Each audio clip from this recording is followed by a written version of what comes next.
Hello viewers, আশা রাখি সবাই ভালো আছেন। চলে আসলাম আজকে আমরা নতুন আরেকটি ভিডিও নিয়ে। অনেকেই এই মুহূর্তে আমাকে প্রশ্ন করছে যে ভাইয়া এই মুহূর্তে বিনিয়োগ করা উত্তম হবে কিনা, কিন্তু আমার কাছে মনে হচ্ছিল যে এখানে আসলে অনেক কিছু দেখার বিষয় আছে এবং বিস্তারিত আলোচনা করার বিষয় আছে। তারই প্রেক্ষিতে আসলে এই ভিডিওটি মেক করা, এবং আশা করি আপনারা ধৈর্য সহকারে পুরো ভিডিওতে থাকবেন এবং এখান থেকে কিছুটা হলেও আপনারা সহযোগিতা পাবেন আশা করছি। আমরা জানি যে শেয়ার বাজার ঝুঁকিপূর্ণ জায়গা, তাই জেনে বুঝে তার বাদে বিনিয়োগ করাটা উচিত এবং এখানে কোনো ধরনের বাই সেল নির্দেশনা দেওয়া হচ্ছে না।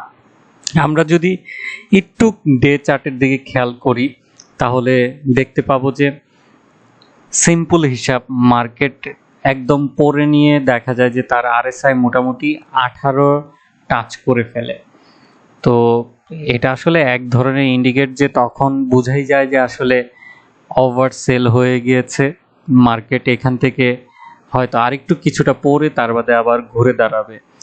তো সেটা এক ধরনের সুযোগ যায়, কিন্তু সেই সুযোগটা আসলে আমরা সবাই ব্যবহার করতে পারি না, কারণ দেখা যায় যে অনেকেরই প্রবলেম থাকে যে প্রথমত হচ্ছে যে ফাইন্যান্সিয়াল এত স্ট্রং থাকে না, ক্যাশ ফ্লোটা না থাকার কারণে।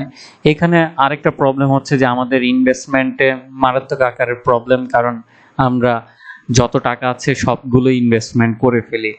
ইভেন এই ভুলটা আমিও এর আগে অনেকবার করেছি। দ্যাটস ওয়াই দেখা যায় যে একটা টাইমে যখন শেয়ারের দাম কমে যায় আসলে তখন আসলে কেনার মতন অবস্থান থাকে না হাতে। তো আমাদের আসলে এই জায়গাটা খুবই গুরুত্ব আকারে দেখা উচিত। কিছু একটা অংশ অ্যাটলিস্ট আমার কাছে মনে হচ্ছে যে 5 ভাগের অ্যাটলিস্ট 1 ভাগ টাকাটা আপনার হাতে রাখাটা উচিত, যাতে যখন একদম পড়ে যাবে এবং তখনই হচ্ছে যে যে শেয়ারটা ভালো অবস্থানে আছে দর হিসেবে এবং ফান্ডামেন্টাল হিসেবে, তখন সেখানে ইনভেস্টমেন্ট করাটা উচিত। কিন্তু এটা ফাইনালি আসলে আমরা কেউ করতে পারি না, কারণ এটা অনেক কিছুই সাইকোলজিক্যাল ব্যাপার এবং অনেক আকাঙ্ক্ষা এখানে জড়িত থাকে। তো অবশ্যই তখন আসলে মার্কেট যখন পড়েছিল তখন আমাদের একটা ভালো কেনার একটা সুযোগ ছিল, কিন্তু সেটা আমরা করতে পারিনি। কিন্তু এই মুহূর্তে অনেকেই বলছেন যে কেনা উচিত কিনা। আমি একটা জিনিস বলবো যে শেয়ার মার্কেটে সব সময় কেনা বেচার জন্যই অবস্থানটা থাকে, কিন্তু এইখানে আপনি কি কিনছেন, কত দরে কিনছেন এবং তার অবস্থানটা কি, সেটা আসলে যাচাই বাছাই করাটা সবচেয়ে গুরুত্বপূর্ণ। এবং এইখানে যে সব শেয়ার যে ওভার ভ্যালু হয়ে গিয়েছে তা না, অনেক স্টক আছে যে আন্ডার ভ্যালু অবস্থানে এবং এখন হয়তো বাড়ছে না কিন্তু ভবিষ্যতে বাড়ার জন্য প্রস্তুতি নিচ্ছে। এই জিনিসগুলো আসলে বোঝা উচিত। এই ছিল ডে চার্ট। আমরা দেখতেই পাচ্ছি যে লাস্ট 3টা কার্যদিবসে মার্কেট আরএসআই বেশ খানিক আবার উপরের দিকে উঠে আসে। এবং আমরা যদি এখানে এখন উইকলি চার্টটা দেখি তাহলে একটা জিনিসটা আমাদের চোখে পড়বে যে দেখেন মার্কেটের আরএসআই কিন্তু অনেক কারেকশন হয়ে আপনার এসেছে এখানে। তো এটা এক ধরনের উইকলিতে আরেক আমরা প্যাটার্ন দেখতে পাচ্ছি, এবং মান্থলিতে আমরা যদি আরেকবার দেখার চেষ্টা করি তাহলে দেখা যাবে যে আরএসআইটা এখনো আপনার একটা মাঝামাঝি থেকে একটু উপরে অবস্থানে আছে। তার মানে বোঝা যাচ্ছে যে এখানে অনেক কিছু ইন্ডিকেট করছে। কখনো উইকলি দেখাচ্ছে যে যে তার চার্টটা এখনো আরএসআই পজিটিভ, আবার মান্থলিতে দেখা যাচ্ছে যে যে আরএসআইটা অনেক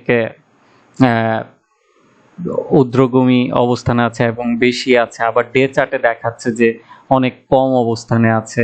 তো আলটিমেট এখানে টেকনিক্যালি যে আপনার সব সময় সবকিছু সঠিকই ইন্ডিকেটর করবে সেটাও না। আপনাকে বুঝতে হবে যে প্রথমত হচ্ছে যে আপনার স্টকটি কোন অবস্থানে আছে। আমরা ইন্ডেক্স দেখে সব সময় ইনফ্লুয়েন্স হই, কিন্তু ইন্ডেক্স একটা জাস্ট পার্ট, একটা জাস্ট ছায়া আমাদের জন্য যে যে মার্কেটে কোন গতিতে যাচ্ছে এটা বোঝার জন্য। কিন্তু আপনাকে অ্যাকচুয়ালি বুঝতে হবে যে আপনার স্টকটা কোন অবস্থানে আছে। সেটা যদি ভালো থাকে সেটাই আপনাকে রিটার্ন দিবে। ইন্ডেক্স দেখে আসলে কখনো অ্যাকচুয়ালি কোনো রিটার্ন আশা করাটা আমার কাছে মনে হয় যে অনেক ক্ষেত্রে সঠিক নয়, আবার অনেক ক্ষেত্রে অনেক কিছুতে সঠিক ইন্ডিকেটর করে। তো টোটালটাই মানে একটা হাফ হাফ, মানে উইন এবং লসিং জিনিসগুলো জড়িত আছে। তো এই জিনিসগুলো আসলে নিয়েই এই স্টক মার্কেট। আর এখন অনেকেই বলতেছে যে বারবার যে আহ, কি করব না করব, আমি বলবো যে ভাইয়া মার্কেটটা জাস্ট শুরু হলো, দাঁড়িয়েছে। আহ, আপনার শেয়ারগুলোর অবস্থানগুলো একটু দেখার চেষ্টা করেন যে এই মুহূর্তে আপনার শেয়ার কতটুকু রিকভারি করার চেষ্টায় আছে। যে স্টকগুলো আপনি 30-40% পর্যন্ত লসের সম্মুখীন হয়েছেন, সেগুলো থেকে অ্যাটলিস্ট আপনার ভুলগুলো বের করে নিয়ে আসেন। এটা হচ্ছে যে আমি বলবো যে আগে ইনভেস্টমেন্ট করার জন্য আপনার কন্টিনিউ সময় আছে, কিন্তু আপনি কোন স্টকে কোন অবস্থানে আছেন সেটা আমার কাছে মনে হচ্ছে ফাইন্ড আউট করাটা সবচেয়ে জরুরি। এবং যে কোনো কিছুই করেন, আপনার যদি নলেজ না থাকে তাহলে আপনি বারবার হোঁচট খাবেন। তো আমার কাছে মনে হচ্ছে যে এই মার্কেটে অবশ্যই একটু বেসিক জ্ঞান নিয়ে তার বাদে ইনভেস্টমেন্ট করাটা উচিত, না হলে দেখা যায় যে আমরা বারবার আটকে যাই। আর আমি আবারও বলবো যে মার্কেটে পরিবেশটা এরকম থাকে, আপনি সবসময় বিনিয়োগ করতে পারবেন, কিন্তু কথা হচ্ছে কোন স্টকে আপনি বিনিয়োগ করছেন সেটার অবস্থান বুঝে তার বাদে বিনিয়োগ করাটা জরুরি। না হলে আদারওয়াইজ দেখা যায় যে আপনার একটা ভুল ইনভেস্টমেন্ট দেখা যাবে যে আপনাকে অনেক বড় লসের সম্মুখীন হতে হচ্ছে। তো মার্কেটে এখনো অনেক স্টক আছে ওভার ভ্যালু, আবার অনেক স্টক আছে আন্ডার ভ্যালু, এবং ফান্ডামেন্টাল অনেক স্টক। তো সেগুলো বুঝেই তার বাদে বিনিয়োগ করা চেষ্টা করবেন। আর মার্কেট নিয়ে অনেকে বলছিল এখান থেকে কেমন হবে। মার্কেট এখনই এই মুহূর্তে বলা যাচ্ছে না কেমন হবে, তবে মার্কেটে অনেক প্রচুর একটা ভলিউম দরকার। ভালো একটা ভলিউম পেলে মার্কেট এমনিতেই ঘুরে দাঁড়াবে। তো আমার কাছে মনে হচ্ছে যে মার্কেট হয়তো, আমরা যদি সাইকোলজিক্যাল অনেক স্ট্রং থাকি, ওভার সেল না করি, তাহলে মার্কেট এমনিতেই ঘুরে দাঁড়াবে।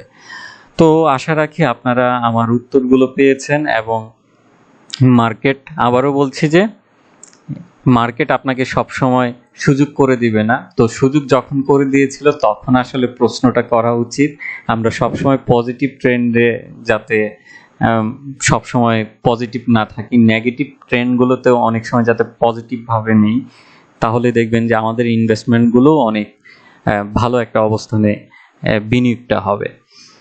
তো আজকে এতটুকুই। ভালো থাকুন, সুস্থ থাকুন এবং শেয়ার বাজারে জেনে বুঝে তার বাদে বিনিয়োগ করুন। ধন্যবাদ।